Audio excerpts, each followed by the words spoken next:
अभ्यासी YouTube channel में सभी मित्रों का स्वागत है। सभी वीडियो को मैंने दिन के हिसाब से बनाया है, तो आपको विनती है कि मेरी चैनल में प्लेलिस्ट में देखकर वीडियो को दिन के हिसाब से क्रम अनुसार ही देखें, तो ये विषय समझना आपके लिए आसान हो जाएगा। और चैनल को सब्सक्राइब और वीडियो को लाइक जरूर कर दे। चलिए तो विषय को आगे देखें। आज આપણે જે કોન્સેપ્ટ જોવા માંગીએ છીએ અને બહુ અગત્યનો કોન્સેપ્ટ છે અને એ છે ASP આઈડેન્ટિટી માટેનો, અને એ પણ જે વર્ઝન 2 છે એ કઈ રીતે આપણે વાપરવું એ આપણે જોવા માંગીએ છીએ। તો પહેલાં આપણે એને વર્કિંગ કન્ડિશનમાં જોઈએ અને ત્યાર પછી એનું આખું એક્ઝામ્પલ બનાવીએ। વર્કિંગ અત્યારે મારી પાસે અહીંયા વિઝ્યુઅલ સ્ટુડિયોની અંદર છે, એટલે હું વિઝ્યુઅલ સ્ટુડિયો ચાલુ કરું છું। તો વિઝ્યુઅલ સ્ટુડિયોની અંદર તમને અત્યારે જેનું વેબ પેજ છે એ આ રીતના દેખાય છે। આપણે એને વ્યૂ ઇન બ્રાઉઝર કરીએ। જેવું વ્યૂ ઇન બ્રાઉઝર કરશો, વેબસાઇટ અહીંયા ચાલુ જોવા મળે છે કે આપણે એક વેબસાઇટનું નામ અહીંયા લખેલું છે અને અહીંયા આપણને એક લોગિન બોક્સ જોવા મળે છે અને અહીંયા આપણને આ જનરલ વેબ પેજ જોવા મળે છે, આ ફૂટર સેક્શન જોવા મળે છે। તો જનરલ પેજની અંદર તમે જોશો તો અત્યારે એક જ મેસેજ જોવા મળે છે। અહીંયા આપણે આખું લાંબુ વેબ પેજ બનાવી શકીએ છીએ। તો અહીંયા આપણે એટલું લખેલું છે કે this general section visible to all user, એટલે બધા યુઝરને જોવા મળશે। અત્યારે લખવામાં આવી ગયું છે welcome guest, user name, password, login અને ન્યૂ યુઝર, એટલું જોવા મળે છે। હવે જો અત્યારે હું મારા નામથી લોગિન કરવાની કોશિશ કરું, એટલે ધારો કે હું અત્યારે અજય લખી દઉં છું, જેવું નામ અત્યારે રજિસ્ટર્ડ નથી, અને અહીંયા હું કંઈ પણ પાસવર્ડ 1 2 3 આપી દઉં અને ત્યાર પછી હું જો લોગિન થવાની કોશિશ કરીશ તો મને તરત જ મેસેજ બતાવી દે છે કે ઇનવેલિડ યુઝર નેમ ઓર પાસવર્ડ, કે એવું યુઝર નેમ પાસવર્ડ નથી। એ અહીંયા મને મેસેજ આપી દીધો। આપણે આને રજિસ્ટર કરવું હોય તો આપણે ન્યૂ યુઝરમાં જઈશું। જેવું ન્યૂ યુઝરમાં જઈશું તો અહીંયા આખું બોક્સ છે બદલાઈ જશે અને અહીંયા આવી જશે યુઝર નેમ, પાસવર્ડ અને કન્ફર્મ પાસવર્ડ। એની અંદર આપણે એ જ યુઝર બનાવીએ, એટલે હું પહેલાં યુઝર નેમ તરીકે અજય લખી દઉં છું અને પાસવર્ડની અંદર હું અત્યારે ખાલી 1 2 3 જ ટાઈપ કરું છું। 1 2 3 1 2 3 બે જગ્યાએ મેં ટાઈપ કરી દીધું અને ત્યાર પછી હું રજિસ્ટર કરવાની કોશિશ કરું છું તો મને તરત મેસેજ આપી દે છે કે password must be at least 6 characters, 6 કેરેક્ટરનો પાસવર્ડ હોવો જોઈએ એવું આપણને ડાયરેક્ટલી બતાવી દેવામાં આવે છે। અને આ મેસેજ યાદ રાખજો કે ASP આઈડેન્ટિટીના જે ક્લાસ લાઇબ્રેરી છે એની અંદરથી આવે છે, આપણે કોઈ જગ્યાએ લખેલો નથી। એ પણ હું તમને એની અંદર બતાવીશ કયા ક્લાસ દ્વારા આ બધી બાબતો થાય છે। અને કાઢી નાખી અને સપોઝ મારી કંપનીનું નામ છે જે છે PN ડેટા સિસ્ટમ, તો હું PNDS લઈ લઉં છું। PNDS મેં યુઝર નેમ તરીકે લીધું, અહીંયા 1 2 3 4 5 6 લઈ લીધું અને અહીંયા પણ હું 1 2 3 4 5 6 લઈ લઉં છું અને ત્યાર પછી હું રજિસ્ટર પર ક્લિક કરું છું તો તરત મને બતાવે છે કે રજિસ્ટર થઈ પણ ગયું। અહીંયા આવી ગયું welcome PNDS, log out button આવી ગયું અને અહીંયા તમને જોવા મળશે કે એક્સ્ટ્રા એક સેક્શન આવી ગયેલું અહીંયા જોવા મળે છે, જે બતાવે છે કે this is user section visible only if user log in. જ્યારે યુઝર જો લોગિન થાય ત્યારે જ એને આ પેજ અહીંયા જોવા મળશે। આ પેજ જે જનરલ યુઝર માટે નહોતું એ તો બધાને દેખાશે જ, પણ જો વ્યક્તિ લોગિન થાય તો જ આટલી કન્ટેન્ટ છે એ જોવા મળશે, નહીં તો એ કન્ટેન્ટ નહીં જોવા મળે। પણ જો અહીંથી પાછું લોગ આઉટ કરી દઉં તો તરત તમને જોવા મળશે કે અહીંયાથી એ કન્ટેન્ટ જતી રહેલી છે। ફરી પાછું એને લોગિન કરીને જોવા માંગુ છું એટલે હું અહીંયા ફરી પાછું PNDS આપું અને પાસવર્ડની અંદર 1 2 3 4 5 6 આપી દઈશ અને ત્યાર પછી હું લોગિન પર ક્લિક કરું છું, તરત લોગિન થઈ જશે અને અહીંયા લોગ આઉટ આવી જશે અને આ સેક્શન દેખાતું થઈ જશે। તો આ બધી ફંક્શનાલિટી છે એ આપણે કરવા માંગીએ છીએ। બીજી એક ફંક્શનાલિટી પણ હું બતાવી દઉં કે ધારો કે આપણે ન્યૂ યુઝરની અંદર ગયા અને પછી આપણે રજિસ્ટર નથી કરવું તો અહીંથી હું કેન્સલ બટન પર ક્લિક કરી દઉં તો તરત પાછું એની અંદર આવી જાય। તો આટલી બધી ફેસિલિટી આપણે કઈ રીતે ASP આઈડેન્ટિટીના ક્લાસીસ વાપરીને બનાવી એ આપણે જોવા માંગીએ છીએ આજના એક્ઝામ્પલની અંદર। આપણે એ એક્ઝામ્પલ જોઈએ, એટલા માટે આપણે આને ક્લોઝ કરીશું। આ એક્ઝામ્પલ આપણે જોવા માંગીએ છીએ 41 નંબરનું એક્ઝામ્પલ છે creating and using security with ASP.NET identity, અને તે પણ વર્ઝન 2 આપણે જોઈ રહ્યા છે, વર્ઝન 1 નહીં। તો આપણે પહેલાં વિઝ્યુઅલ સ્ટુડિયો ચાલુ કરી અને એક નવી વેબસાઇટ બનાવવા માંગીએ છીએ। આપણે નવી વેબસાઇટ બનાવવાની છે, આપણે ફાઇલની અંદર જઈશું, ન્યૂમાં જઈશું, વેબસાઇટમાં જઈશું અને અહીંયા આપણે C# લેંગ્વેજમાં બનાવી છે તો એ સિલેક્ટ કરી ASP.NET એમ્પ્ટી વેબસાઇટ લઈ લઈશું, એક્ઝામ્પલ ફોલ્ડર લઈ લઈશું। ASP એક્ઝામ્પલ ફોલ્ડરની અંદર આપણે અહીંયા આ જે વેબસાઇટ 1 લખેલું છે એને કાઢી નાખી અને આપણે લખી દઈશું કે ASP આઈડેન્ટિટી। ASP આઈડેન્ટિટી નામની વેબસાઇટ બનાવી છે, તમે કોઈ પણ નામની વેબસાઇટ બનાવી શકો। તો આ લખી અને આપણે ઓકે પર ક્લિક આપી દઈશું। હવે આપણને બીજું કહેવામાં આવ્યું છે કે આપણે તો આઈડેન્ટિટી અને ઓવિન એવા જે બે પેકેજ છે એ આપણે એડ કરવા માંગીએ છીએ। તો એની માટે આપણે જે વિઝ્યુઅલ સ્ટુડિયો છે એની અંદર આ જે આપણું વેબસાઇટનું નામ છે એની પર માઉસનું જમણી બાજુનું બટન ક્લિક આપીશું. ન્યૂ ગેટ પેકેજીસ આપણે એડ કરવા છે એટલે મેનેજ ન્યૂ ગેટ પેકેજની ઉપર ક્લિક આપીશું. તો આને આપણે ફૂલ સ્ક્રીન પણ કરી દઈએ. ઇન્ટરનેટની ઉપરથી બધા જે પેકેજીસ છે એ અહીંયા આપણને જોવા મળશે. પણ અત્યારે આપણે પેકેજીસની અંદર આઈડેન્ટિટી પેકેજીસ શોધવા છે અને એટલા માટે આપણે આ જે બોક્સ છે એની અંદર ક્લિક આપીશું અને એની અંદર આપણે લખીશું આઈડેન્ટિટી. જેવું આપણે આઈડેન્ટિટી ટાઈપ કરીશું તો તમને જોવા મળશે કે અહીંયા એન્ટિટી ફ્રેમવર્ક આઈડેન્ટિટી માટેના પેકેજીસ આવી જશે. એટલે અહીંયા આપણે પહેલાં આની પર ક્લિક આપીશું. પહેલું પેકેજ આપણે એડ કરવું છે Microsoft ASP.NET identity entity framework. એ લઈ લઈશું. ત્યાર પછી આપણે અહીંયા ઇન્સ્ટોલ બટનની ઉપર આવી જઈશું અને ઇન્સ્ટોલ બટન પર જેવું આપણે ક્લિક આપીશું તો તમને જોવા મળશે કે અહીંયા આ રીતે શરૂ થશે લોડિંગ થવાનું અને આપણને પૂછવામાં આવશે કે તમારે entity framework 6 Microsoft identity core અને એન્ટિટી ફ્રેમવર્ક 3 વસ્તુ લોડ કરવી છે. તો આપણે અહીંયા ઓકે બટન પર આવી જઈશું અને આપણે ઓકે પર ક્લિક આપીશું. જેવું ઓકે પર ક્લિક આપીશું તો થોડો પ્રોસેસ થઈને આપણને પૂછવામાં આવશે એની લાઇસન્સ માટેની માહિતી. હવે લાઇસન્સ માટે પણ અત્યારે આપણે આઈ એક્સેપ્ટમાં જ આવી જઈશું એટલે આપણે આઈ એક્સેપ્ટમાં આવી જઈ અને આપણે એને ક્લિક કરી દઈશું. જેવું આપણે એક્સેપ્ટ કરી લઈશું તો તમને જોવા મળશે કે થોડી વારની અંદર આ બધું ડાઉનલોડ થઈ તમારા પેકેજની સાથે બિન ફોલ્ડરની અંદર કનેક્ટ થઈ જશે. અહીંયા ફિનિશનો મેસેજ આવી જશે. આ જેવો મેસેજ આવી જાય ત્યાર પછી તમે અહીંયા ક્લિક આપી દેશો તો તમને જોવા મળશે કે બે વસ્તુ અત્યારે એડ થઈ ગયેલી જોવા મળે છે. એક આઈડેન્ટિટી પેકેજ છે તે અને એક કોર પેકેજ છે એ બંને ઇન્સ્ટોલ થઈ ગયેલા જોવા મળે છે. હવે એ જ રીતે આપણને આ જે ઓવિન પેકેજ છે એ ઓવિન પેકેજ પણ ડાઉનલોડ કરવું છે. તો જે ઓવિન પેકેજ છે ઓવિનનો મતલબ થાય છે કે open web interface for .NET. Open web source છે એ પણ આપણે એડ કરવો છે એટલે આપણે અહીંયા ક્લિક આપીશું અને ત્યાર પછી અહીંયા ઇન્સ્ટોલ બટન આવી જાય એટલે ઇન્સ્ટોલ બટનની ઉપર આવી અને આપણે ઇન્સ્ટોલ બટનની ઉપર આપણે ક્લિક આપીશું. એટલે જેવું આપણે ક્લિક આપીશું એટલે એનો પ્રોસેસ ચાલુ થશે. આપણે પૂછવામાં આવશે કે આટલી વસ્તુ આપણે ઓવિન પેકેજની અંદરથી ઇન્સ્ટોલ કરવી છે તો આપણે એની પર પણ ઓકે પર આવી જઈશું અને આપણે ઓકે પર ક્લિક આપીશું એટલે આપણને લાઇસન્સ એગ્રીમેન્ટ માટે પૂછવામાં આવશે. આપણે આઈ એક્સેપ્ટ પર આવી જઈશું અને ત્યાં ક્લિક આપીશું તો તરત જ આપણને જોવા મળશે કે બધો પ્રોસેસ શરૂ થશે અને બધી બાબતો પ્રોસેસ થઈને અહીંયા ફિનિશ મેસેજ આવી જશે. જેવો ફિનિશ મેસેજ આવી જાય એટલે બધા પેકેજીસ આપણા કમ્પ્યુટરની અંદર આપણા વિઝ્યુઅલ સ્ટુડિયોની અંદર એડ થઈ ગયા છે એવું આપણને ખબર પડશે. ત્યાર પછી અહીંયા આપણે બાર ક્લિક આપી અને જોઈશું તો અત્યારે આપણને જોવા મળશે કે હવે ઓવિન પેકેજ પણ આપણું ઇન્સ્ટોલ થઈ ગયેલું છે. પણ આની સાથે સાથે આપણે ઓવિનનું એક બીજું પેકેજ પણ ઇન્સ્ટોલ કરવા માંગીએ છીએ. એટલે આપણે પહેલાં અહીંયા આઈડેન્ટિટી એની પર ક્લિક આપીશું અને ત્યાં આપણે ફરી પાછું ઓવિન ટાઈપ કરીશું. જેવું ઓવિન ટાઈપ કરીશું એટલે થોડીક વારમાં સર્ચ થઈ અને અહીંયા આપણને આ જોવા મળશે ત્રીજું પેકેજ માઇક્રોસોફ્ટ ઓવિન host.system.web. તો આ જે હોસ્ટ સિસ્ટમ વેબ નામનું પેકેજ છે એ પણ આપણને ઇન્સ્ટોલ કરવું છે એટલે આપણે એની પર ક્લિક આપીશું. અહીંયા ઇન્સ્ટોલ બટન આપણને દેખાય એટલે આપણે ઇન્સ્ટોલ બટનની ઉપર આવી અને એની પર આપણે ક્લિક આપીશું એટલે એ પણ આપણા કમ્પ્યુટરમાં ઇન્સ્ટોલ થવા માટે પૂછવામાં આવશે. આપણે ઓકે બટન પર આવી જઈશું, ક્લિક કરીશું, આઈ એક્સેપ્ટ પર ક્લિક આપીશું અને ત્યાર પછી આપણે જોવા મળશે કે અહીંયા પ્રોસેસ થઈ અને એ થોડી જ વારની અંદર ઇન્સ્ટોલ થઈ જશે. એટલે આ 3 પેકેજ આપણે ઇન્સ્ટોલ કરી દઈશું. ત્યાર પછી આપણે અહીંયા ક્લિક આપીશું તો આ બધા પેકેજ આપણે ઇન્સ્ટોલ થઈ ગયા એટલે આપણે આ જે વિન્ડો છે એને ક્લોઝ કરી દઈશું અને અહીંયા જોઈશું તો ASP આઈડેન્ટિટીની અંદર બિન નામના ફોલ્ડરની અંદર આ બધા પેકેજ આપણને એડ થઈ ગયેલા અહીંયા જોવા મળે છે. એક પેકેજ .config ફાઇલ પણ એડ થઈ ગયેલી જોવા મળે છે કે જેની અંદર એ પેકેજની બધી ઇન્ફોર્મેશન હશે. તો આ બધી વસ્તુ ઇન્સ્ટોલ થઈ ગઈ. હવે આપણે આપણા મેન્યુઅલની અંદર જોઈશું. મેન્યુઅલની અંદર આપણે સેકન્ડ સ્ટેપની અંદર એ કહેવામાં આવેલું કે આપણે આ 3 પેકેજ એડ કરવાના છે. એક આઈડેન્ટિટી એન્ટિટી ફ્રેમવર્કનું પેકેજ, ત્યાર પછી આઈડેન્ટિટીનું ઓવિનનું પેકેજ અને બીજું ઓવિનનું હોસ્ટ સિસ્ટમ વેબનું પેકેજ. તો આ 3 પેકેજ આપણે એડ કરી દીધા અને એની સપોર્ટિંગ બીજા 2 પેકેજ એમ ટોટલ 5 પેકેજ આપણને અહીંયા ઇન્સ્ટોલ થઈ ગયેલા જોવા મળે છે. આપણે આને ખેંચીને પાછું નાનું કરી દઈએ અહીંયા. હવે આપણે આગળનું સ્ટેપ જોઈએ તો આપણે કહેવામાં આવ્યું છે કે આપણે 2 ASP ફોલ્ડર બનાવવાના છે.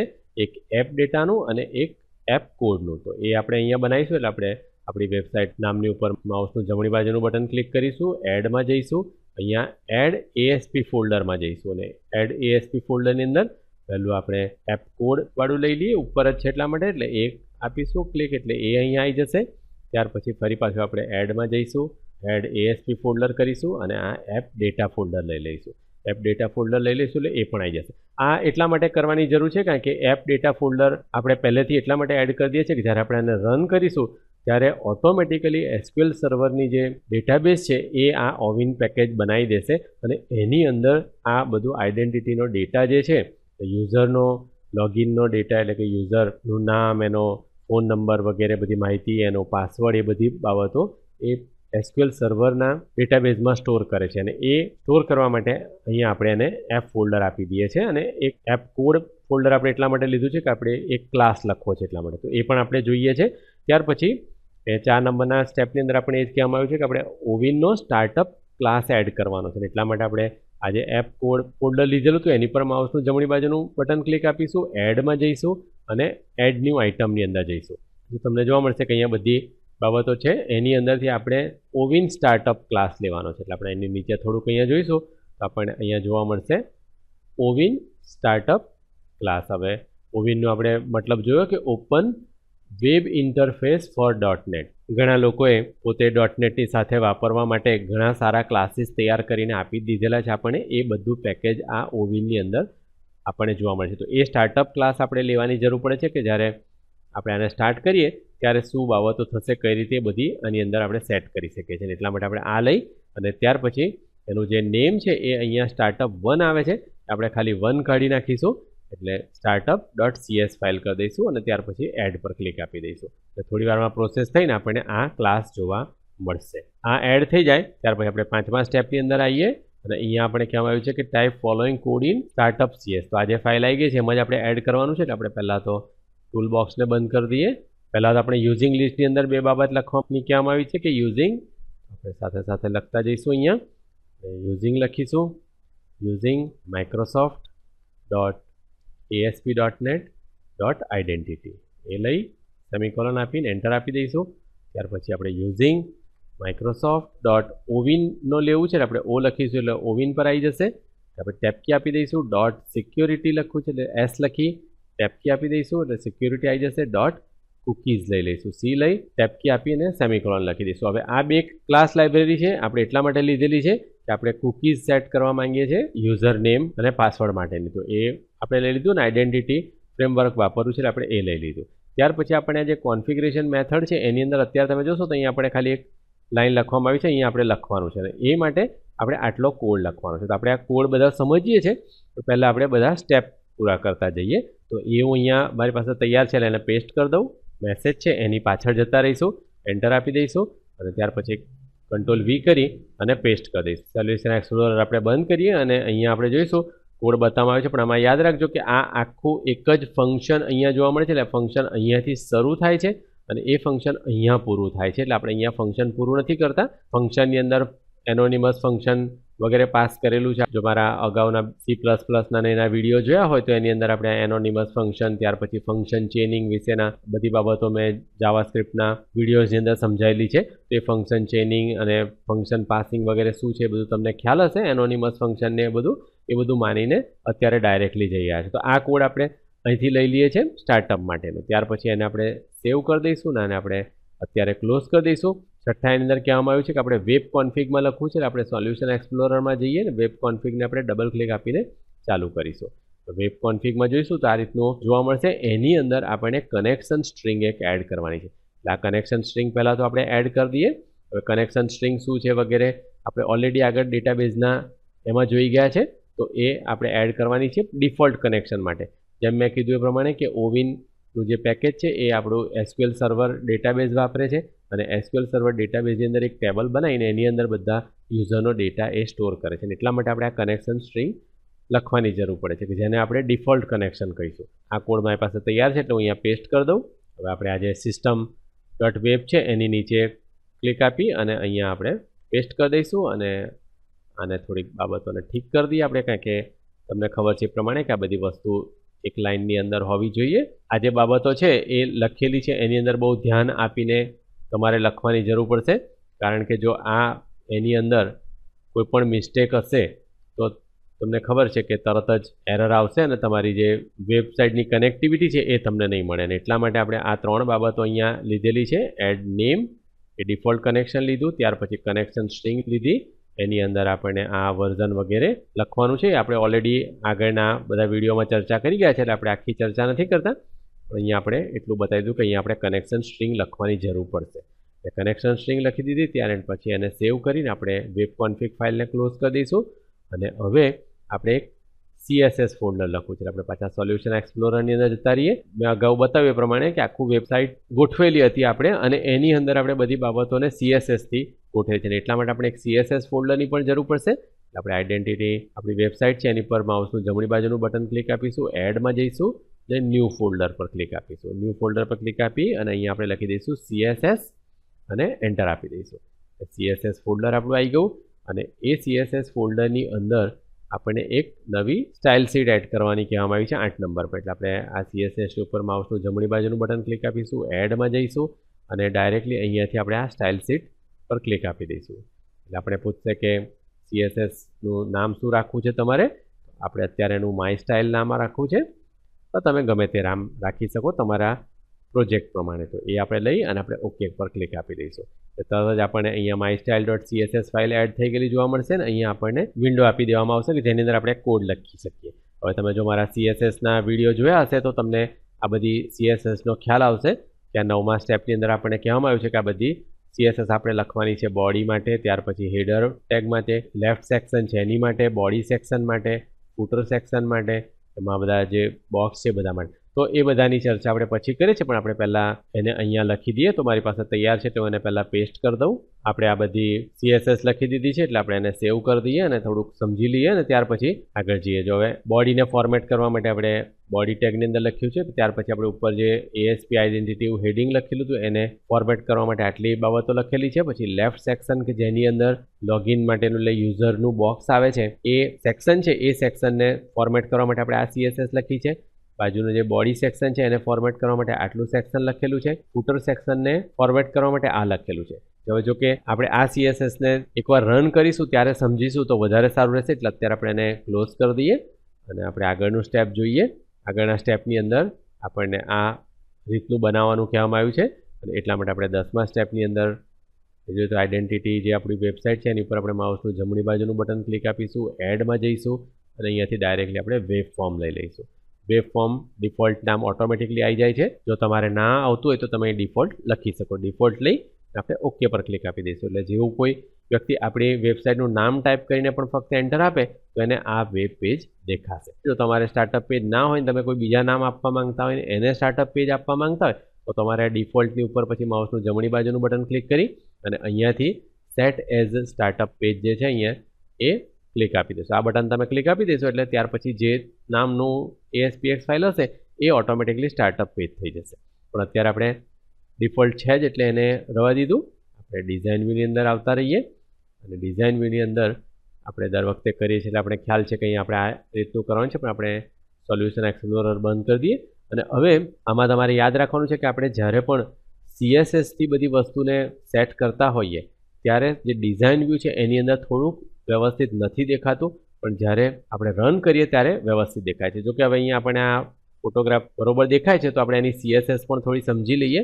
આપણે પહેલાં CSSની અંદર પાછા જતા રહીએ અને CSSની અંદર આ જે યુઝર બોક્સ છે, યુઝર બોક્સથી આપણે બાકી રાખેલું હતું. તો આ યુઝર બોક્સ શું છે તો કે આ જે યલો કલરનું તમને આખું બોક્સ દેખાય છે એ યુઝર બોક્સથી આપણે ફોર્મેટ કરેલું છે. ત્યાર પછી એની અંદર તમે જોશો તો અહીંયા એક આપણને આ સ્ટેટસ માટે જોવા મળે છે કે વેલકમ કરી, અને આપણે જેમ અગાઉ રન કર્યું એમાં જોવા મળતું હતું કે આપણે પહેલાં એવું લખેલું આવે છે કે વેલકમ ગેસ્ટ અથવા તો વેલકમ અજય કે વેલકમ જે પણ યુઝર હશે તેનું નામ લખેલું આવશે. એ સ્ટેટસ છે. ત્યાર પછી બીજી આઇટમ છે કે આ લોગિનનું પેજ છે કે યુઝર નેમ, પાસવર્ડ, એમાં લોગિન અને ન્યૂ યુઝર એ નામનું એક ફોર્મ હશે અને આ એક રજિસ્ટર માટેનું ફોર્મ છે કે જેની અંદર પણ user name, password, confirm password અને કેન્સલ અને રજિસ્ટર બટન હશે. તો આ એક બીજું ડીવ છે અને એ છે રજિસ્ટર માટેનું, એટલે એક લોગિન માટેનું, એક રજિસ્ટર માટેનું. એ અહીંયા આપણે સેટ કરેલું છે. પહેલાં યુઝર બોક્સ આખું બોક્સ બનાવ્યું, ત્યાર પછી લોગિન ફોર્મનું ટેબલ આપણે સેટ કર્યું, ત્યાર પછી રજિસ્ટર ફોર્મનું આપણે ટેબલ સેટ કર્યું, ત્યાર પછી આપણે યુઝર બટનને બધાને સેટ કર્યા. આ બધા યુઝર બટનને સેટ કર્યા અને પછી જનરલ સેક્શનને આપણે સેટ કરીએ છીએ. યુઝર સેક્શન એટલે એ આ બેવ છે કે આ જનરલ સેક્શન છે અને આ યુઝર સેક્શન. એ બધાને સેટ કરવા માટેની આ બધી CSS અહીંયા આપણે લખેલી છે. એને આપણે રન કરીશું ત્યારે પણ વધારે સમજીશું. હવે ડિફોલ્ટની અંદર આપણે આવતા રહીએ અને ડિફોલ્ટની અંદર આપણે આ બધા સેક્શન બનાવવા છે અને એમાં થોડા કોમ્પ્લિકેટેડ સેક્શન છે કારણ કે આપણે બધી જ વસ્તુ આ એક નાના બોક્સની અંદર જ કરવા માંગીએ છીએ એટલા માટે. 11મું સ્ટેપ જોઈએ તો આપણે પહેલાં પેલું કહેવામાં આવ્યું છે કે આપણે સોર્સ વ્યૂમાં જઈ અને ડિફોલ્ટની સાથે માય CSSને એડ કરવાની છે. એટલે આપણે સોર્સ વ્યૂમાં જતા રહીશું. સોલ્યુશન એક્સપ્લોરર પણ અહીંયાથી ચાલુ કરી દઈએ અને અહીંયાથી આપણે mystyle.css ફાઇલ છે અને આપણે ખેંચી અને ટાઇટલની પાછળ મૂકી દઈશું. લિંક માટેનું કમાન્ડ આવી જશે એટલે આપણી CSS ફાઇલ છે હવે આ ડિફોલ્ટની સાથે લિંક થઈ ગયેલી છે. એ લિંક થઈ ગઈ. ત્યાર પછી આપણને કહેવામાં આવ્યું છે કે add 4 div tag in default ASPX. તો હવે અહીંયા આપણે ઉપરનામાં જોઈએ તો આપણને અહીંયા 4 અલગ અલગ સેક્શન જોવા મળશે. આ પહેલું ASP આઇડેન્ટિટી લખ્યું છે, હેડર સેક્શન છે, ત્યાર પછી આ લેફ્ટ બાર સેક્શન છે, આ આપણું જનરલ બોડી સેક્શન છે અને નીચે આ ફૂટર સેક્શન છે. તો એ 4 બાબતો માટે આપણે 4 div tag જોઈશે. હવે div tag જ આપણને જોઈએ છે ને એટલા માટે આપણે અહીંયા સોર્સ વ્યૂની અંદર જ બધું એડ કરીશું, કારણ કે જો આપણે ડિઝાઇન વ્યૂમાં એડ કરવા જઈશું તો આપણને થોડીક તકલીફ પડે છે ને એટલા માટે આપણે સોલ્યુશન એક્સપ્લોરરને બંધ કરી દઈશું, ટૂલ બોક્સને આપણે ચાલુ કરી દઈશું અને અહીંયા આપણે HTMLમાં એડ કરવું છે એટલે આપણે HTML વાળા ટેબની અંદર જતા રહીએ. યાદ રાખજો કે કર્સર આપણું આ div અને આ div બેની વચ્ચે આપણે રાખવાનું છે અને ત્યાર પછી અહીંયાથી આપણે div tag લેવાના છે 4. એટલા માટે આપણે પહેલી એક વખત ક્લિક આપીશું એટલે એક div tag આવી જશે, બીજી વાર આપીશું, ત્રીજી વાર આપીશું અને ચોથી વાર આપીશું એટલે 4 div tag અહીંયા આપણને આવી ગયેલા જોવા મળશે. હવે એ 4 div tagને પ્રોપર્ટી બધે આપતા જવી છે. તો એને આપણે દરેકને ID આપી છે. તો જે પહેલું div tag હશે એ ID હેડર હશે એટલે આપણે અહીંયા લખી દઈશું ID ઇક્વલ ટુ હેડર. એટલે હેડર લખી દીધું. ત્યાર પછી એની અંદર આપણે બીજું એડ કરવું છે, પણ એ પહેલાં આપણે ફક્ત બધાના ID એડ કરી દઈએ જેથી આપણે બરોબર ખ્યાલ આવે. divની અંદર જતા રહીએ. બીજાની આપણે ID આપી છે લેફ્ટ સેક્શન એટલે આપણે લેફ્ટ સેક્શન લખી દઈશું. યાદ રાખજો અહીંયા આપણે કેપિટલાઇઝેશન ને એ બધું પણ થોડુંક ધ્યાનમાં લેવાનું છે અને આપણે આ જે અહીંયા લખેલું છે તે એની ID તરીકે નથી આપવાનું, પણ અહીંયા મેં લખેલું છે લેફ્ટ સેક્શન. એટલે આ ID એટલા માટે અગત્યની છે કારણ કે જો આ ID અને આપણી CSSમાં જે ID છે મેચ નહીં થાય તો પછી CSSનું ફોર્મેટિંગ છે તમને નહીં જોવા મળે ને એટલા માટે તમારે ધ્યાન આપવાની જરૂર છે. ત્યાર પછી આપણે જો બીજું સેક્શન જોઈએ તેમાં આપણે લખવું છે કે બોડી સેક્શન અને એટલા માટે આપણે અહીંયા બીજા div tagની અંદર આવી જઈએ. અહીંયા લખી દઈએ કે ID equal to body section. હવે તમને આ કેપિટલાઇઝેશન વગેરેની પણ બધી ખ્યાલ છે. આપણે આગળ NCCના વગેરેના વિડીયો છે એની અંદર આપણે ચર્ચા કરી ગયા છે કે આપણે કેમલ કેસિંગની અંદર બધી બાબતો લખીએ છીએ. તો એ બધી બાબતો પણ જો તમે વિડીયો ના જોયા હોય તમે જોઈને સમજી શકો છો. ત્યાર પછી જે છેલ્લું div છે એને આપણે ફૂટર કરવું છે એટલે આપણે આ divની અંદર આવી જઈશું, ID લખીશું ઇક્વલ ટુ ફૂટર. એટલે આપણે આટલી બાબતો લખી દીધી. આપણે જોઈએ તો પાછા આપણે ઉપર જતા રહીએ મેન્યુઅલની અંદર અને એની અંદર આપણે પહેલા સેક્શનની અંદર આવી જઈએ કે હેડર સેક્શનની અંદર આપણને એક લેબલ એડ કરવું છે. એટલે આપણે હેડર સેક્શનવાળા આ જે બે div છે એની વચ્ચે આપણે કર્સર રાખીશું અને એન્ટર આપીશું એટલે આપણને આ રીતના જોવા મળશે. અને એની અંદર આપણે કહેવામાં આવ્યું છે કે add one label inside div1 એને એડ કરી દઈએ એટલે આપણે સીધું લેબલ લેવા માટે આપણે સ્ટાન્ડર્ડ ટેબની અંદર જતા રહીશું અને અહીંયા આપણે લેબલ પર ડબલ ક્લિક આપીશું એટલે એક ASP લેબલ એડ થઈ જશે અને એની પ્રોપર્ટી આપણે અહીંયાથી સેટ કરતા જઈએ. એટલે આપણે આને થોડુંક નાનું કરી દઈએ. આપણે પ્રોપર્ટી પણ એડ કરવાની છે એટલે પ્રોપર્ટીને ક્લિક કરીને આપણે લાવી દઈએ અને આ ASPને આપણે પકડી લઈશું. એટલે ASP લેબલ આપણે પકડી લીધું.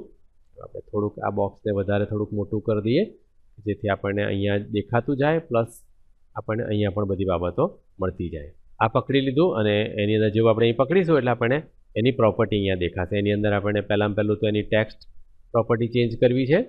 હવે આપણે જો અહીં બરોબર એ ના દેખાતું હોય તો આપણે ફરી પાછું પકડવાની જરૂર પડશે. એક વખત આપણે પકડીશું એટલે પાછું રિફ્રેશ થઈને અહીંયા આવશે અને એની અંદર આપણે ટેક્સ્ટ પ્રોપર્ટીની અંદર જતા રહીશું. ટેક્સ્ટ પ્રોપર્ટીની અંદર આપણે લખી દઈશું કે ASP.NET આઇડેન્ટિટી અને એન્ટર આપી દઈશું એટલે એ અહીંયા આવી જશે. ત્યાર પછી આપણે ફોન્ટને બોલ્ડ કરવા છે એટલે આપણે અહીં ફોન્ટ બોલ્ડ લઈ ટ્રુ પર ક્લિક આપીએ. જો તમે ડિઝાઇન વ્યૂની અંદર હશો તો તમને અલગ દેખાશે અને સોર્સ વ્યૂમાં હશે તો થોડુંક અલગ દેખાશે, પણ આપણે પ્રોપર્ટી લખેલી છે તમને ખ્યાલ છે કે પ્રોપર્ટી આપણે કઈ સેટ કરવાની છે. ફોન્ટ સાઇઝની અંદર જતા રહીશું અને અંદર X લાર્જ લઈ લઈશું. એને આપણે સેવ પણ કરતા જઈએ.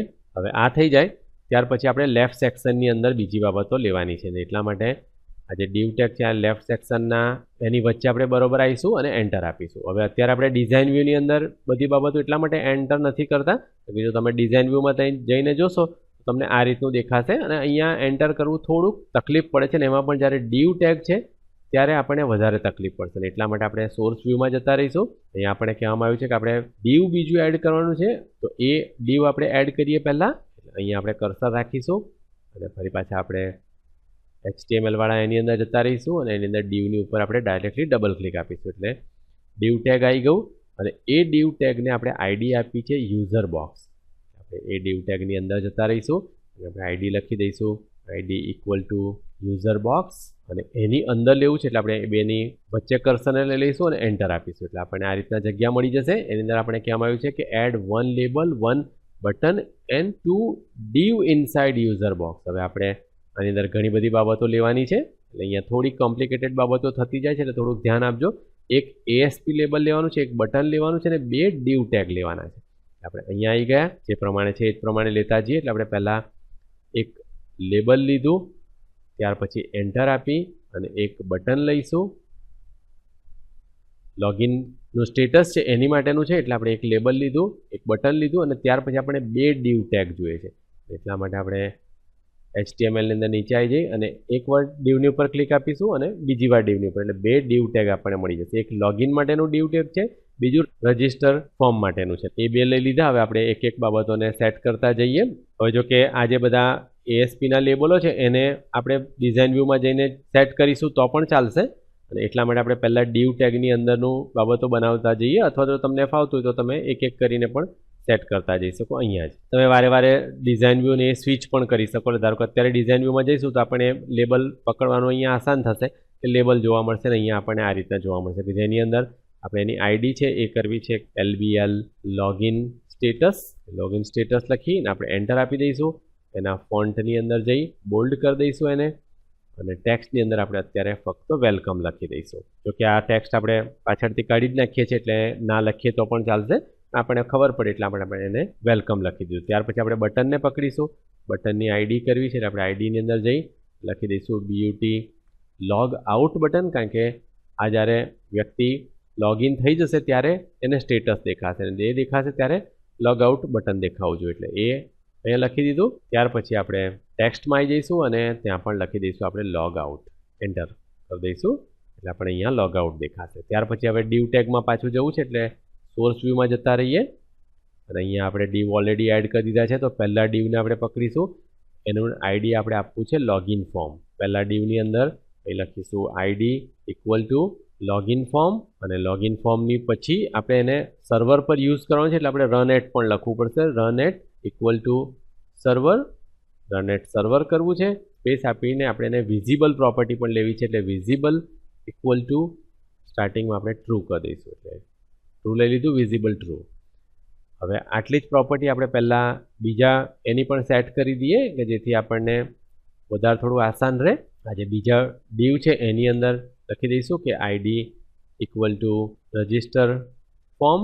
ત્યાર પછી એની પાછળ આવીને આપણે લખી દઈશું રન એટ સર્વર આપણે લઈ લીધું, સ્પેસ બાર આપી દીધી, અને ત્યાર પછી વિઝિબલ પ્રોપર્ટી છે, વિઝિબલ ઇક્વલ ટુ સ્ટાર્ટિંગમાં આપણે ફોલ્સ કરી દઈશું. કે જ્યારે શરૂઆત થાય એટલે આપણું વેબ પેજ દેખાય ત્યારે આપણે પહેલાં લોગિન વાળું બોક્સ દેખાવું જોઈએ, અને કોઈ ન્યૂ યુઝર બટન પર ક્લિક આપે તો જ એને રજિસ્ટર પેજ દેખાવું જોઈએ, અને એટલા માટે આપણે એ સેક્શનને ફોલ્સ કરી દીધું. હવે પાછા આપણે ઉપર જતા રહીએ અને અહીંયા આપણે એડ કરવાનું છે, એટલે અને આપણે આ 2 div ટેગની વચ્ચે કર્સર રાખીશું, એન્ટર આપીશું. અને હવે અહીંયા આપણે કહેવામાં આવ્યું છે એડ 1 ટેબલ, 2 કોલમ અને 3 રોનું. હવે ઓલરેડી આપણે આ વસ્તુ પહેલાં કરી જ ચૂક્યા છે, એટલે આપણને ખ્યાલ છે, એટલે આપણે અહીંયા કર્સર રાખી HTML વાળામાં જતા રહીશું, ટેબલ લઈ લઈશું, એટલે આ રીતે આપણને ટેબલ જોવા મળશે. એટલે આપણે પાછા ટેબલની ઉપર ક્લિક કરી અને ડિઝાઇન વ્યૂમાં જતા રહીશું. હવે તમે અહીંયા જોશો તો તમને આ રીતના 3 ખાના જોવા મળશે, 3 કોલમ વાળું. આપણે 2 જ કોલમ જોઈએ છે, એટલે આપણે ખબર છે, એટલે આપણે છેલ્લું કોલમ સિલેક્ટ કરી લઈશું, માઉસનું જમણી બાજુનું બટન ક્લિક આપીશું અને સીધા આપણે કટ કરી દઈશું. ડિલીટમાં આપણે જઈ શકીએ, જો વધારે બાબતો ડિલીટ કરવી પણ આપણે અત્યારે કટ કરી દઈએ એટલે આપણે ફક્ત 2 મળી જશે. હવે આપણે અહીંયા પણ આપણને આસાની રહેશે એન્ટર કરવાની, એટલે આપણે આની અંદર આવી ગયા. ઇનસાઇડ ટેબલ આપણે કહેવામાં આવ્યું છે 2 લેબલ અને 2 ટેક્સ્ટ બોક્સ અને 2 બટન કંટ્રોલ્સ આપણે લેવાના છે, અને એ આપણને ખબર છે કે પેલું આપણે જે યુઝર નેમ વગેરે લખ્યું છે એની માટે આપણે પહેલાં પ્રોપર્ટીને બંધ કરીએ, કે જેથી આપણને થોડી જગ્યા મળે. પહેલા ખાનાની અંદર આપણે એક લેબલ લેવું છે, લેબલની ઉપર આપણે ડબલ ક્લિક આપી દઈશું. બીજાની અંદર આપણે પાસવર્ડ માટેનું લેબલ લેવું છે, એટલે આપણે એ લઈ લીધું. ત્યાર પછી આપણે એની બાજુમાં આવી જઈશું, આપણે એક ટેક્સ્ટ બોક્સ લઈ લઈશું. અહીંયાથી આપણે ટેક્સ્ટ બોક્સમાં જતા રહીશું, એક ટેક્સ્ટ બોક્સ આપણે મૂકી દીધું. હવે અહીંયા તમે જોશો કે અત્યારે ડિઝાઇન વ્યૂની અંદર બધું CSS આપણને દેખાય છે ને, એટલા માટે આપણને બધું ગડબડ થોડી દેખાય છે, પણ આપણે થોડું ધ્યાનથી કરીશું તો આપણને બરોબર ખ્યાલ આવશે. અહીંયા આપણે એક પાસવર્ડ માટેનું ટેક્સ્ટ બોક્સ મૂકવા માંગીએ છીએ, એટલે આપણે એક પાસવર્ડ માટેનું ટેક્સ્ટ બોક્સ લઈ લીધું. ત્યાર પછી નીચે છેલ્લે 2 બટન આપણે લઈ લેવા છે, એટલે બટનવાળામાં જઈ આપણે બટનને ડબલ ક્લિક કરી દઈશું. ક્વિક મેનુ બંધ કરી અને બીજા એની અંદર પણ એક બીજું બટન લઈ લઈશું. જે 6 ખાના છે એ હવે ભરાઈ ગયેલા આપણને જોવા મળે છે. આપણે એને સાઈડ પર થોડુંક લઈ લઈએ. અને હવે બધાની પ્રોપર્ટી આપણે સેટ કરવાની છે, એટલે આપણે ટૂલ બોક્સને પણ બંધ કરીએ, પ્રોપર્ટીને આપણે પાછી ચાલુ કરી દઈએ. અને હવે અહીંયા આપણે પહેલું જે લેબલ છે એને પકડીશું અને એની ટેક્સ્ટ આપણે કરવી છે યુઝર નેમ. આપણે યુઝર નેમ લખી કોલન કરી અને એન્ટર આપ. ત્યાર પછી જે બીજું લેબલ છે એને પકડીશું, એ આપણે પાસવર્ડ એનું લેબલ કરવું છે, એટલે અહીંયા આપણે પાસવર્ડ લખી અને એન્ટર આપી દઈશું. જે પહેલું ટેક્સ્ટ બોક્સ છે એ પહેલાં ટેક્સ્ટ બોક્સને પકડીશું, આઈડીમાં જઈશું, એની આપણે આઈડી કરવી છે ટીએક્સટી યુઝર નેમ લખી અને એન્ટર આપી દઈશું.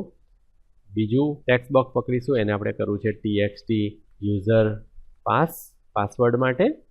યુઝર પાસ આપણે લખી દીધું અને એનો ટેક્સ્ટ મોડ છે એ ટેક્સ્ટ મોડ આપણે પાસવર્ડ કરી દઈશું, એટલા માટે કે જેથી અહીંયા પાસવર્ડના પહેલાં ડોટ દેખાય એટલા માટે.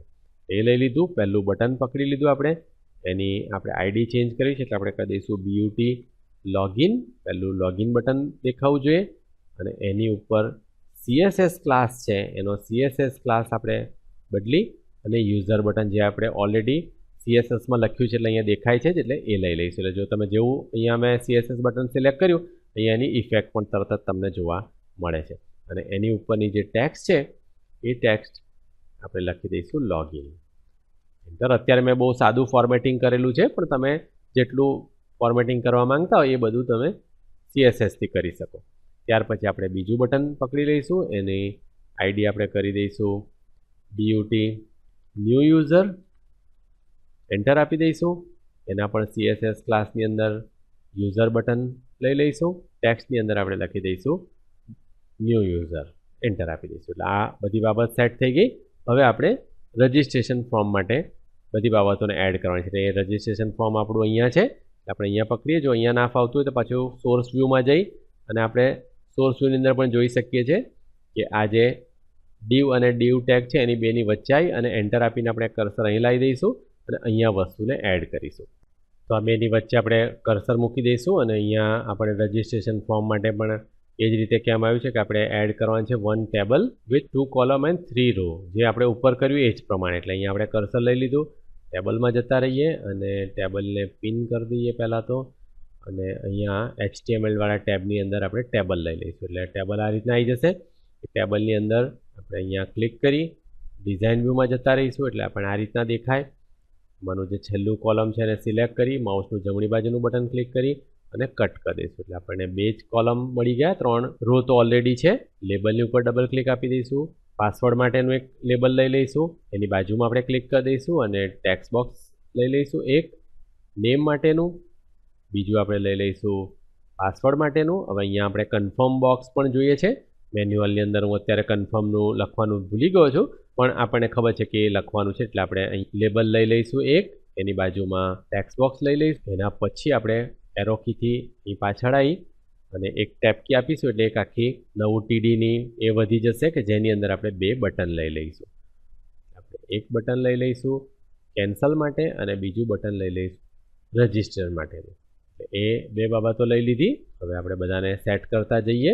અને હવે તમે અહીંયા જોઈને પણ જો તમને આમાં ના ફાવતું હોય તો તમે અહીંયા પણ જોઈ શકો છો કે આપણું આ રીતનું પેજ બનાવવાનું છે.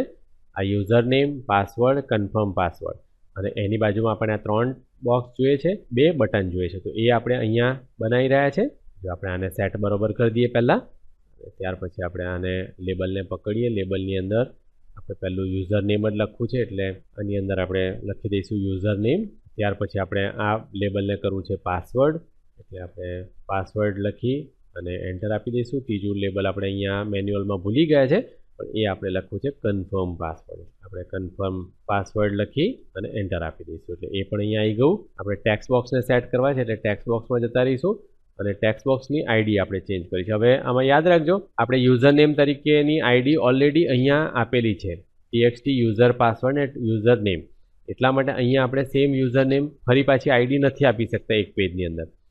એટલા માટે આપણે અહીંયા વચ્ચે રજિસ્ટર શબ્દ એડ કરીએ છીએ જેથી આપણે ખબર પડે કે આ રજિસ્ટર માટેનું છે. એટલે આપણે આઈડીમાં ક્લિક કરીશું, એ લખીશું TXT રજિસ્ટર યુઝર નેમ માટેનું પાસવર્ડ છે. ત્યાર પછી પાસવર્ડની અંદર આપણે ક્લિક કરીશું, આપણે લખીશું TXT રજિસ્ટર યુઝર પાસ. ત્યાર પછી એન્ટર આપી દઈશું.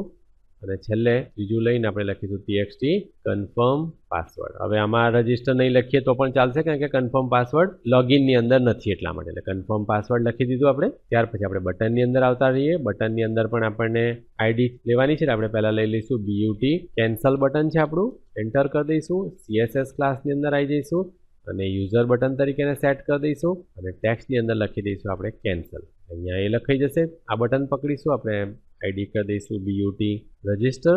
CSS ક્લાસ તરીકે આપણે યુઝર બટન લઈ લઈશું. ટેક્સ્ટ આપણે કરી દઈશું રજિસ્ટર અને રજિસ્ટર દેખાશે. આટલા સ્ટેપ આપણા થઈ ગયા.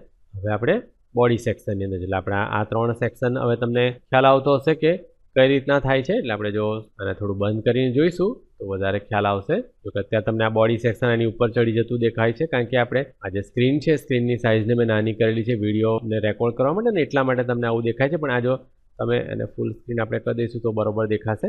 આ જે પહેલું સેક્શન છે એ આપણું સ્ટેટસ માટેનું છે, આટલું છે એ લોગિન માટેનું છે અને આ જે ફોર્મ છે એ રજિસ્ટર માટેનું છે. તો એ આપણે યાદ રાખીશું. હવે આટલું સેટ થઈ ગયું એટલે આપણે પાછા એને સેટ કરી દીધું. હવે આપણે બોડી સેક્શનની અંદર જતા રહીએ. એટલે સોર્સ વ્યૂની અંદર જઈ અને અહીંયા આપણે બોડી સેક્શનની અંદર આવી જઈશું. આપણે આની વચ્ચે કર્સર રાખીને એન્ટર આપીશું એટલે આપણને અહીંયા કર્સર મળી જશે. એની અંદર આપણને આઈડી આપણે ઓલરેડી સેટ કરી દીધી છે. કહેવામાં આવ્યું છે કે એડ ટુ div tag. અહીંયા પણ આપણને div tag 2 જોઈએ છે એટલે આપણે ટૂલ બોક્સ ચાલુ કરી દઈશું. HTMLમાં જતા રહીશું. કર્સર આપણું ઓલરેડી અહીંયા છે જ. div પર ડબલ ક્લિક આપીશું 2 વખત એટલે 2 div tag આપણને જોવા મળશે. એ 2 div tagને આપણે આઈડી આપવા માંગીએ છીએ એટલે આપણે પહેલાના આઈડી સેક્શનમાં જઈશું. ID equal to general section. બીજું કંઈ આપણે લખવું નથી. આ છે એ અહીંયા પણ લખી શકીએ, તો ડાયરેક્ટલી આપણે અહીંયા લખી દઈએ, એન્ટર આપી દઈશું અને અહીંયા આપણે લખી દઈશું કે this is general section visible to all user.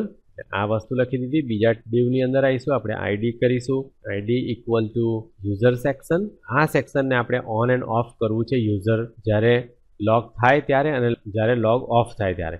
અને એટલા માટે એને સર્વર પર વાપરવાની જરૂર પડશે, એટલે આપણે એને રન એટ સર્વર પણ કરવાની જરૂર પડશે. એટલે આપણે રન એટ સર્વર કરીશું, રન એટ સર્વર અને એને સ્ટાર્ટિંગની અંદર વિઝિબલ ફોલ્સ કરી દઈશું. એટલે વિઝિબલ ઇક્વલ ટુ ફોલ્સ એ કરી દીધું. ત્યાર પછી કર્સર આપીને એની પાછળ જતા રહે આપણે એન્ટર આપી અને અહીંયા બેની વચ્ચે આપણે કર્સર લાવી દીધું અને ત્યાં આપણે લખીશું this is user section visible only if user log in. અત્યારે આપણે એક જ લાઈન લખી છે. જ્યારે તમે એકચ્યુઅલ વેબ પેજ બનાવતા હોય ત્યારે તમારે જેટલો પણ ડેટા જે છે જનરલ વ્યક્તિઓને બતાવવો હોય અહીંયા આપણે કરી શકીએ. બીજા ટેબલ વગેરે એડ કરી શકીએ, બીજું આખું પેજ એડ કરી શકીએ. અહીંયા પણ યુઝર સેક્શનની અંદર પણ આપણે ઘણી બધી બાબતો કરી શકીએ. તો એ બધી બાબતો આપણે અહીંયા એડ કરીશું. પણ અત્યારે વધારે કોમ્પ્લિકેટેડ ના થઈ જાય એટલે મેં ફક્ત એક લાઈન લખેલી છે કે જેથી તમને ખ્યાલ આવે કે આ સેક્શન ઓન એન્ડ ઓફ થાય છે. ત્યાર પછી ફૂટર સેક્શનની અંદર આપણે આઈડી ઓલરેડી આપી દીધી છે અને એની અંદર આપણે એન્ટર આપી અને ફક્ત એટલું લખી દઈએ કે ફૂટર સેક્શન. આપણે ખ્યાલ આવે કે આ ફૂટર સેક્શન છે. હવે સેવ કરી દઈશું. હવે જો આપણે જોઈએ તો આપણે બધું કોડનું સેટિંગ કરવાનું કહેવામાં આવ્યું છે. આપણે ટૂલ બોક્સની હવે જરૂર નથી એટલે આપણે એને બંધ કરી દઈએ. આની પર માઉસનું જમણી બાજુનું બટન ક્લિક કરી અને આપણે વ્યૂ કોડમાં જતા રહીશું. કોડની અંદર પહેલું તો યુઝિંગની 3 લાઈન આપણે લખવાની છે. આપણે અહીંયા લખી દઈશું કે યુઝિંગ microsoft.asp.net.identity. હવે આ જે માઇક્રોસોફ્ટનું આઈડેન્ટિટી છે એકદમ લેટેસ્ટ પેકેજ છે અને એ પેકેજની અંદર ઘણી બધી ફેસિલિટી એ લોકોએ આપેલી છે. asp.net આઈડેન્ટિટી એન્ટિટી ફ્રેમવર્ક આપણે લઈ લીધું અને છેલ્લું યુઝિંગ આપણે લેવાનું છે ઓવિનનું, એ microsoft.ovin.security. સિક્યોરિટી આપણે બધી વાપરવા માંગીએ છીએ. એટલે 3 જે લાઇબ્રેરી છે એ આપણે એડ કરી દીધી. ત્યાર પછી પેજ લોડ સેક્શનની અંદર આપણે આ કોડ એડ કરવાનો છે. તો આપણે પહેલાં બધો કોડ એડ કરી દઈએ અને પછી એની ચર્ચા કરીએ. મારી પાસે અહીંયા બધા કોડ તૈયાર છે એટલે હું એને ફટાફટ પેસ્ટ કરી દઉં.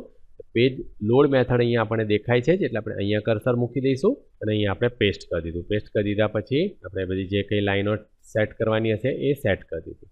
ત્યાર પછીના સ્ટેપની અંદર આપણે કહેવામાં આવ્યું છે કે આપણે લોગિન બટનની અંદર આ કોડ લખવાનો છે. લોગિન પર પણ આપણે લખવાનું છે, લોગ આઉટ પર પણ લખવાનું છે, ન્યૂ યુઝર પર પણ લખવાનું છે અને કેન્સલ બટન પર પણ લખવાનું છે. એટલે આ 4 બટનની પહેલાં ઇવેન્ટ જનરેટ આપણે કરી દઈએ. હવે ઇવેન્ટ જનરેટ કરવાનો તમને ખ્યાલ છે કે આપણે ડિફોલ્ટવાળા પેજની અંદર જઈશું, ડિઝાઇન વ્યૂમાં જતા રહીશું એટલે આપણે 4 અહીંયાથી દેખાશે. એની સાથે સાથે આપણે પ્રોપર્ટી ચાલુ કરી દઈશું અને પ્રોપર્ટીની અંદર જેવું આપણે આ લોગિન એ પકડીશું એટલે આપણે અહીંયા પ્રોપર્ટીની અંદર આ ઇવેન્ટ દેખાશે. ઇવેન્ટની અંદર જઈને આપણે આ ક્લિકની ઉપર ડબલ ક્લિક આપી દઈશું. જેવું ડબલ ક્લિક આપી દઈશું એટલે એ ઓટોમેટિકલી એનું હેન્ડલર આવી જશે. ત્યાર પછી પાછા ડિફોલ્ટ પેજની અંદર જતા રહીએ. આપણે 1 મિનિટ માટે આપણે આને ફૂલ સ્ક્રીન કરીએ જેથી આપણે આ ન્યૂ યુઝર પણ દેખાય. એ ન્યૂ યુઝરમાં જતા રહીશું. ક્લિકની ઉપર આપણે ડબલ ક્લિક આપીશું એટલે એનું હેન્ડલર આવી જશે. ડિફોલ્ટમાં પાછા જઈશું, કેન્સલ બટનવાળું પકડીશું, ક્લિક પર ડબલ ક્લિક આપીશું, એ હેન્ડલર આવી જશે. અને છેલ્લે રજિસ્ટરવાળું લઈશું. ઓલરેડી આપણે ઇવેન્ટ બટન ક્લિક કરેલું છે, ક્લિકની ઉપર આપણે ડબલ ક્લિક આપી દઈશું એટલે 4 હેન્ડલર આપણને મળી ગયા. સેવ ઓલ પણ કરી દઈએ. પાછા આપણે થોડુંક સેટ કરી દઈએ. 4 જગ્યા મળી કે જેની અંદર આપણે લોગિનની અંદર આપણે આટલો કોડ લખવાનો છે, ત્યાર પછી લોગઆઉટમાં આટલો કોડ લખવાનો છે, ન્યૂ યુઝરમાં આટલો કોડ લખવાનો છે, કેન્સલમાં આપણે આટલો કોડ લખવાનો છે. અને આપણે લોગઆઉટનું એક ભૂલી ગયા છે અને એટલા માટે આપણે ડિફોલ્ટની અંદર જઈને આપણે આ જે લોગઆઉટવાળું બટન છે એને પકડીશું અને એની પ્રોપર્ટીમાં જઈ અને એના ઇવેન્ટની અંદર જઈને ઇવેન્ટની ઉપર આપણે ડબલ ક્લિક આપી દઈશું એટલે અહીંયા આપણને એનું હેન્ડલર પણ મળી જશે. તો એ પણ આપણે લખવાનું છે. છેલ્લે આપણે અહીંયા જોયું કે આપણે રજિસ્ટર માટે આટલો કોડ લખવાનો છે. ત્યાર પછી આપણે સેવ કરી વ્યૂ ઇન બ્રાઉઝર કરવાનું છે. તો હવે હું પહેલાં વિડીયો બંધ કરી અને આ બધા કોડ અહીંયા પેસ્ટ કરી દઈશ ને ત્યાર પછી આપણે એની ચર્ચા કરીએ. તો હવે અહીંયા અમે બધો કોડ ટાઈપ કરી દીધો છે એટલે આપણે એને પહેલાં સેવ ઓલ કરી દઈશું અને ત્યાર પછી આપણે એને ફૂલ સ્ક્રીન પણ કરી દઈએ અને ત્યાર પછી આપણે બધાની ચર્ચા કરીએ. પણ એ ચર્ચા કરતાં પહેલાં ડિફોલ્ટમાં જઈશું ને એક વખત રન કરીને જોઈશું કે બરાબર બધી બાબતો રન થાય છે કે નહીં. તો વેબ પેજ પર આપણે માઉસનું જમણી બાજુનું બટન ક્લિક કરીશું અને વ્યૂ ઇન બ્રાઉઝર કરીશું એટલે થોડી જ વારની અંદર તમને આ રીતનું પેજ જોવા મળશે જેની અંદર ASP.NET આઇડેન્ટિટી હેડિંગ જોવા મળે છે. આ જનરલ વેબ પેજ જોવા મળે છે, ફૂટર સેક્શન જોવા મળે છે. આ બધી બાબતો આપણને અહીંયાથી જોવા મળે છે. તો હવે અહીંયા જોશો તો આપણી પાસે અત્યારે લોગિન ફોર્મ આપણને જોવા મળે છે, વેલકમ ગેસ્ટ. અત્યારે આપણી પાસે કોઈ પણ યુઝર નથી કારણ કે આપણે પહેલી જ વખત રન કર્યું છે એટલા માટે. ન્યૂ યુઝરની અંદર જઈએ અને ન્યૂ યુઝરની અંદર અહીંયા આપણે યુઝર નેમ, મારું અત્યારે યુઝર નેમ લખું છું અજય અને ત્યાર પછી આપણે પાસવર્ડ લખીશું 1 2 3 4 5 6. ત્યાર પછી કન્ફર્મની અંદર પણ 1 2 3 4 5 6 આપણે લખીશું. બંને જગ્યાએ આપણે પાસવર્ડ આપી દીધો અને ત્યાર પછી આપણે રજિસ્ટર બટનની ઉપર ક્લિક આપીશું એટલે થોડીક વાર પ્રોસેસ થશે. પ્રોસેસની અંદર બધી ડેટાબેઝ વગેરે છે બધું બનાવવામાં આવશે અને તરત જ આપણે એ બતાવવામાં આવશે વેલકમ અજય અને લોગઆઉટ બટન આવી જશે અને અહીંયા આપણું આ સેક્શન પણ ચાલુ થઈ ગયું છે. તો હવે ઓલરેડી આપણે રનિંગ જોઈ ગયા છે એટલે આપણે એને પહેલાં લોગઆઉટ કરીએ અને આપણે જોઈએ કે આ જે ડેટાબેઝ છે ક્યાં બની છે એટલે આપણે પહેલાં આને ક્લોઝ કરીશું. સર્વર એક્સપ્લોરરની અંદર જઈએ. સર્વર એક્સપ્લોરરની અંદર તમને જોવા મળે છે કે અહીંયા ટેબની અંદર ડેટા કનેક્શન આપણું બની જ ગયેલું છે. એની અંદર ASP આઇડેન્ટિટી નામની ડિફોલ્ટ કનેક્શન આવી ગયું છે. એની અંદર ટેબલ્સ આવી ગયા છે અને ટેબલની અંદર અહીંયા ASP નેટ યુઝર્સ નામનું ટેબલ આવી ગયું છે અને એની ઉપર આપણે જો માઉસનું જમણી બાજુનું બટન ક્લિક કરી અને અહીંયા આપણે શો ટેબલ ડેટા પર ક્લિક આપીશું તો તમને તરત જોવા મળશે કે અત્યારે જે આપણે નવો યુઝર ક્રિએટ કર્યું એ અહીંયા આવી જાય છે. એની ID છે પણ એ પણ એન્ક્રિપ્ટેડ આવે છે. એ જ રીતે અહીંયા પાસવર્ડ પણ તમે જોશો તો એન્ક્રિપ્ટેડ આવે છે. અહીંયા આપણો જે પાસવર્ડ 1 2 3 છે એ લખેલો તમને જોવા નથી મળતો અને એ જ રીતે તમે યુઝર નેમ જોશો તો અહીંયા મારું નામ અંદર આવી ગયેલું જોવા મળે છે. હવે આપણે આને ચાલુ જ રાખીએ. ફરી પાછા આપણે ડિફોલ્ટની અંદર જઈએ. ફરી પાછું આપણે વ્યૂ ઇન બ્રાઉઝર કરીશું. તો અહીંયા આપણે હવે લોગિન કરવા માંગતા હોય યુઝર નેમની અંદર ક્લિક કરી અને આપણે અજય લખીશું. પાસવર્ડની અંદર આપણે 1 2 3 4 5 6 લખીશું અને લોગિન પર ક્લિક આપીશું તો આપણને જોવા મળશે તરત પ્રોસેસ થઈ લોગિન થઈ ગયું છે અને અહીંયા વેલકમ અજય આવી ગયું અને અહીંયા જે લોગિન યુઝર માટેનો એક્સ્ટ્રા ડેટા છે એ પણ દેખાતો થઈ ગયો. તો હવે આશા છે કે તમને આ ખ્યાલ આવી ગયો હશે. હું લોગઆઉટ કરીશ એટલે લોગઆઉટ થઈ જશે અને જો ન્યૂ યુઝર બટનની અંદર ગયા હોય યુઝર આપણે ઓલરેડી બનાવીને જોયો છે એટલે આપણે ફરી જોતા નથી પણ જો અહીંયા જોઈએ કે કેન્સલ બટન પર ક્લિક આપીશું તો પાછા આપણે લોગિન ફોર્મ છે એની અંદર આવી જઈશું. તો આ રીતનું આખું જે આપણું વર્કિંગ છે એ ચાલુ થઈ ગયું છે. અહીંયા આપણને જોવા મળે છે ASP માટેનું જે આઇડેન્ટિટી ફ્રેમવર્ક અને ઓવિન ફ્રેમવર્ક છે એ બહુ સુંદર ફ્રેમવર્ક છે. એની વધારે માહિતી તમે ગૂગલમાં સર્ચ કરી અને એના પોતાના પેજની ઉપર જઈને વધારે માહિતી લઈ શકો અને આ પણ હવે તમે પોતે તમારા વિઝ્યુઅલ સ્ટુડિયોની અંદર આખું બનાવીને જુઓ. ये वीडियो देखने के लिए आभार. अगर आप कंप्यूटर के एकदम नए और एडवांस टॉपिक पर वीडियो देखना चाहते हैं तो ये वीडियो को लाइक करके चैनल को सब्सक्राइब कर लें. चैनल आगे बढ़ेगी तभी हम नए मुफ्त वीडियो अपलोड कर सकेंगे. आशा है कि आप लाइक, शेयर और सब्सक्राइब जरूर करेंगे. अगर आप ये वीडियो में इस्तेमाल होने वाली PDF फाइल व्हाट्सएप पर खरीदना चाहते हैं तो ये लिंक को देखें. वीडियो डिस्क्रिप्शन में भी ये लिंक दी है. धन्यवाद.